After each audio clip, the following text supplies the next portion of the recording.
Yo, what is up, everybody? It's Peace-I. Welcome to another video. I have my updated altergeist deck list. I went X-1 at locals with this, and it's really strong, and I really like this deck, so let's go ahead and show you guys the deck profile. 40-card main deck. 3 Meliseek, 3 Pukari, 3 Multifaker, and 3 Marionetter. This is your bread and butter for the altergeist deck. Very important. Next up, the one-ofs, 1 Malwisp. I'm thinking of bumping this up to 2, but there's just honestly no room. It really stinks when you draw this one of, because it can change a good hand into an absolute terrible hand. Silquidus and Paratrader. You don't see Paratrader too often. You definitely do see the Conquery, but I choose to side deck this.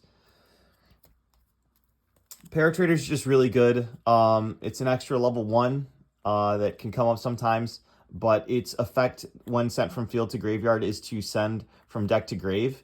I'm also running one of the altergeist traps that people don't normally run, which is the revitalization. I'll talk about that one when we get there. Next up, one spell for the altergeist engine is the 1-for-1. Gets you any level 1 monster out of your deck. Most of the time it's going to be Meliseek. Then the traps is the protocol, which is the monster negate, the manifestation, which is the monster reborn, the haunted rock, which is the one that you can activate on turn 0 when setting it off of Marionetter. And then the one that I was talking about that can be dumped off of Paratrader is Altergeist Revitalization. It's also a monster reborn, but unlike manifestation, it doesn't equip itself to that monster. And its secondary effect to banish does not add back from graveyard. What it grants you is an extra normal summon of an Altergeist monster. So I have an extended combo that I'll probably be showcasing you guys later on. Not in this video, though. Where this is part of the very extended combo where like it's just 2 cards and you end on multiple negations and the ability to take one of your opponent's monsters. So this card is just really nice. It's a little win more in certain situations, but it can let you play with awkward hands, and it makes the ceiling of the combo much higher, which I like. I'm a combo player playing a trap deck. Finally, we've got Personal Spoofing, which can shuffle back and search any Altergeist monster. Next, we have the 3 Infinite Impermanents and the 3 Evenly Matched. Some of the trap cards that can activate themselves from your hand, which can help you trigger your Multifaker.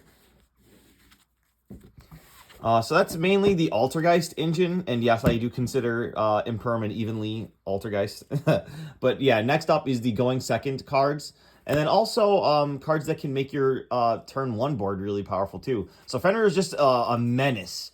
This demands a response, and having 3 of it in the deck is just a really nice addition.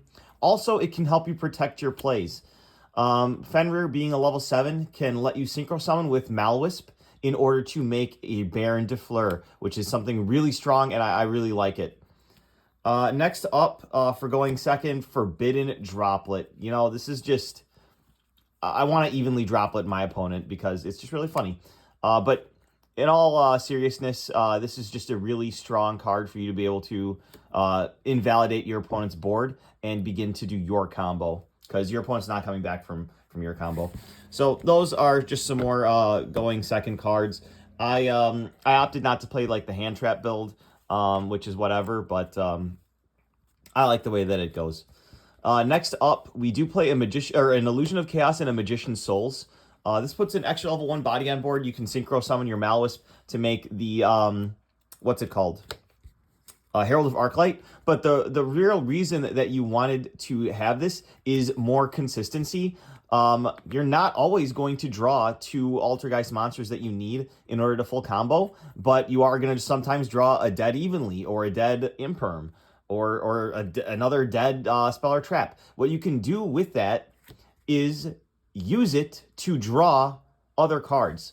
Also, Illusion of Chaos's special ability to put back a card into your deck. Usually you put back itself so you can dump with the Magician's Souls. This can actually put back a brick. Like if you draw this in Malwisp, then guess what? You can actually turn your Malwisp back on, which is something that I thought was cute. It hasn't occurred in tournament yet, but it's really nice. You should go back and check out the games to see some of the different duels and combos I've done. And then finally, for consistency, in addition to these two, is Pot of Prosperity. Now, these conflict, but if you do activate Pot of Prosperity and you see one of these, just don't add it. Easy. All right, so that's the 40 card main deck. Extra deck, I don't think it's changed since last time. 3 Hextia. You use 2 to 3 in your opening combo, but if you're prosperitying, you can just get rid of one, and then you just go for the 2, which is really nice. 1 Prime Banshee and 1 Edminia. All other that's a tongue twister. All other Altergeist decks will be playing 2 of each of these, but I opt to play 1. I mean, like, your opponent's just dead anyway. Like, the grind game is not really something. Like, you can just use Marionette to special summon back one of your big guys, and, like, that's how you can go. Well, we have other tools at our disposal. Speaking of other tools, this is a link-based strategy, so we do have the 1 Anima with all of our level 1s. We have the Link Haribo, the Pit Knight Early. This is my Link 2 non-dark Cyberse monster of choice to make the Heat Soul, which can be seen right here, because Heat Soul needs 2 Cyberse monsters without, or with the different attributes, so otherwise this would be like IP Masquerena. Not that I don't play IP Masquerena, by the way. And her brother SP Little Knight. And then for the Link 4s, Apollosa. This comes up sometimes, which is really nice. And then Access Code Talker. This is like one of the MVPs. Your opponent expects you to be slow with Altergeist and not quickly go up to an Access Code Talker, Baron de Fleur, but it's really funny because that's over 8,000. Herald of Arclight and Baron de Fleur for the Synchros. Really cool. I love that engine so much.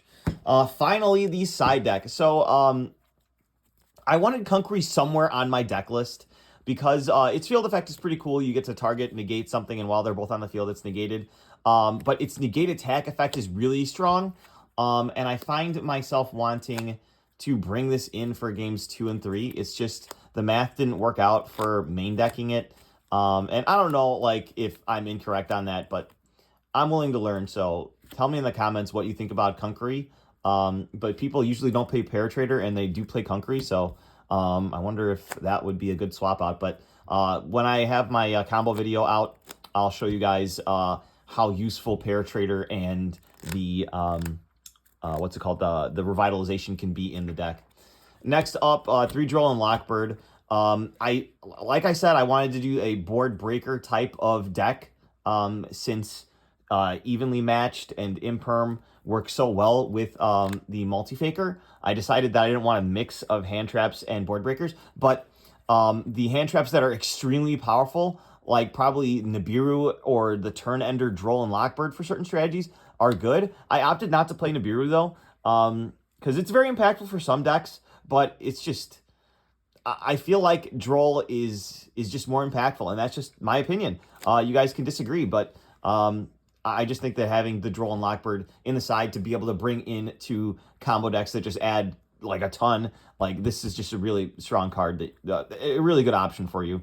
Next up, we do have the 1 Thrust, 1 Talents, 1 Called by the Grave. So this is kind of weird.